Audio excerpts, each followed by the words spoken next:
So my initial training was in genetics, and I did a lot of developmental biology. But as I was working with a lot of these new genetic tools, looking at all the information that was emerging out of the Genome Project, I was realizing that there were a lot of ethical problems and questions that were surrounding these. Theology has a lot to say about things like genetic engineering, things like artificial intelligence, things like precision medicine.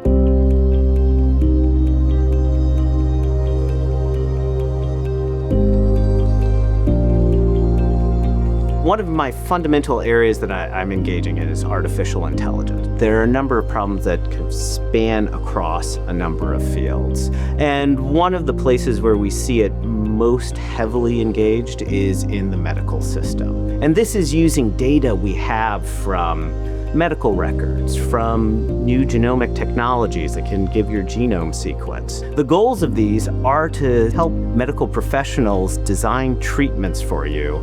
But there are also dangers that can arise. What are the anxieties of telling people they're at these risks? What kind of side effects emerges from doing surgeries on people who don't yet have diseases but are at risk of disease? And also, how does the doctor and the patient relate to these larger systems who are trying to use these to control costs? The Catholic moral tradition gives us a lot of insights into how do we do this in the hospital, in society, and in individual lives.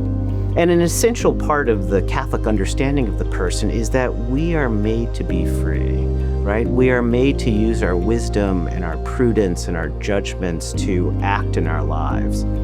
And sometimes these can be undermined. These technologies can be manipulated in a way that offend against this call to freedom that's part of being created in the image of God. One of the projects I'm really interested in that is recently emerging that I'm doing with the Notre Dame Tech Ethics Laboratory regards grief bots, in which people use AI to create avatars of their dead relatives. So they will push in information from emails, from texts, from social media, train an AI algorithm on this that people engage with. But there are also troubling signs that people are relying on these and even seeing these as continuations of their dead relatives, right? Which I think creates problematic forms of grief. So one of the questions is, how do we help people get beyond this?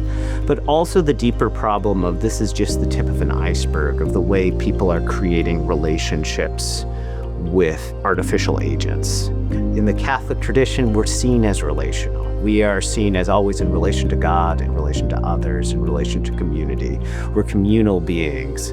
I think this is a sign that something is going wrong in that. And that one of the ways that I'm hoping to help is to draw out tools to help recreate sociality, recreate these bonds that will help people in so many areas of life, but especially in grief. How do we develop the tools to help grief counselors, palliative care specialists to deal with these issues?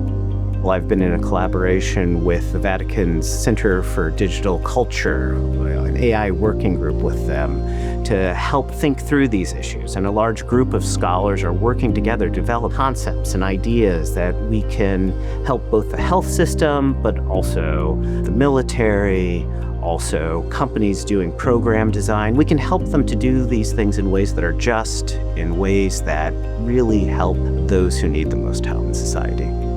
It's been wonderful to come to Notre Dame. I've just so enjoyed being here. The students here are amazing to work with. At the graduate level, people doing cutting edge and desiring to work at the cutting edge, but just undergraduates from all different kinds of disciplines who are trying to figure out, how do I live my ethics in my careers? How do I train myself so that I can be a wise citizen of the world and do well in the world? So it is a wonderful community to work with.